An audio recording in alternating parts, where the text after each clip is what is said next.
સુરતના કતારગામ વિસ્તારમાંથી સાયકલ લઈ પસાર થઈ રહેલા સિનિયર એડવોકેટને સુમુલ ડેરીના દૂધના વાહન ચાલકે અડફેટે લેતા ઘટના સ્થળે જ મોત નીપજ્યું હતું। સાયકલ સવાર એડવોકેટ અબ્દુલ મુલ્તાનીને અડફેટે લઈ આઈસર ચાલક 15 ફૂટ સુધી ઘસડ્યા હતા। અકસ્માતની આ ઘટના સીસીટીવીમાં કેદ થઈ ગઈ હતી। કતારગામ પોલીસે આ મામલે વધુ તપાસ હાથ ધરી છે।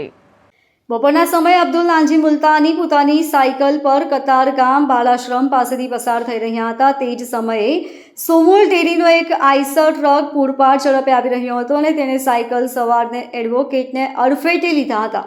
ટક્કર એટલી ભયાનક હતી કે ટ્રક ચાલકે એડવોકેટને લગભગ 10 થી 15 ફૂટ સુધી ધસડ્યા હતા।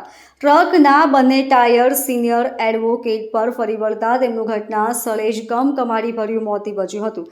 અકસ્માત સર્જાયા બાદ ટ્રકનો ચાલક તાત્કાલિક ઘટના સ્થળેથી ફરાર થઈ ગયો હતો। આ સમગ્ર ઘટના નજીકમાં લાગેલા સીસીટીવી કેમેરામાં કેદ થઈ છે।